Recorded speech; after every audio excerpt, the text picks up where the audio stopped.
लातूर शहर महानगरपालिकेच्या निवडणुकीमध्ये लातूरच्या मतदारांनी काँग्रेस वंचित बहुजन आघाडीला एक हाती सत्ता दिली, त्याबद्दल मी त्यांचे खूप खूप आभार व्यक्त करतो, त्यांना धन्यवाद देतो.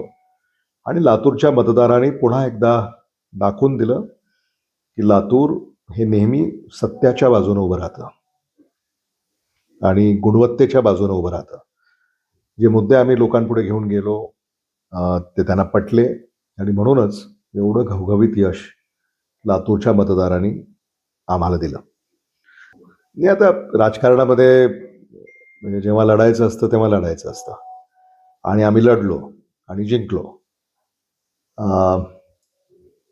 काँग्रेसची जी परंपरा आहे ती पुन्हा एकदा त्या परंपरेवर लातूरच्या मतदारांनी शिक्कामोर्तब केला.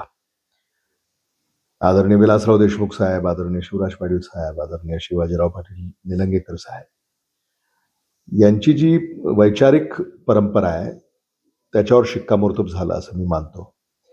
आणि आदरणीय दिलीपराव देशमुख साहेबांचं काम तेही चाललं. काँग्रेस वंचित बहुजन आघाडी एक नवं समीकरण त्याला लोकांनी उचलून धरलं आणि काँग्रेस वंचित बहुजन आघाडीचे संघटनात्मक जे आमचे सगळे प्रमुख नेते आणि कार्यकर्ते आहेत त्यांच्यातला तो समन्वय, मला असं वाटतं अनेक आणि असंख्य कार्यकर्ते आणि हितचिंतक आमच्याबरोबर राहिले आणि हे यश मतदारांनी आम्हाला दिलं. नाही, लातूरकरांचा जाहीरनामा जो आम्ही लातूरकरांसाठी म्हणजे पुढे आणला त्यालाही त्यांनी पाठिंबा दिला. त्यामुळे जाहीरनाम्यातले सगळेच मुद्दे अंमलात आणण्याचा आमचा प्राथमिकता असेल. आणि विशेषतः ज्या 5 गॅरंटीज आम्ही दिल्या म्हणजे भ्रष्टाचाराला फुल स्टॉप, पारदर्शक कारभार, गुणवत्ता प्रदान कारभार. सामान्य माणसं खरंच अडचणीत होती, हेळसांड होत होती त्यांची, लालफितीमध्ये कारभार अडकलेला असायचा, सुलभता नव्हती कुठेच प्रशासनामध्ये. मला असं वाटतं की लोकाभिमुख प्रशासन हे जनतेला हवं आहे आणि ते आम्ही देणार.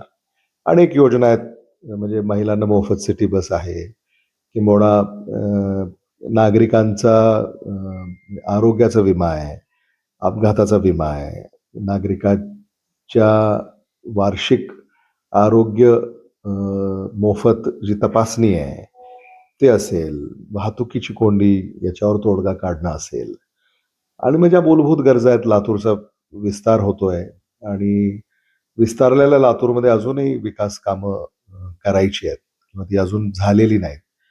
त्यामुळं मग घर तिथं रस्ता, नळ, नाली, पथदिवा, कचरा पेटी हे आम्ही देऊ असं सांगितलं आणि त्या दिशेनं आम्ही पावलं उचलू. आता महापालिका इलेक्शन संपली, आता जिल्हा परिषद सुरू झाली.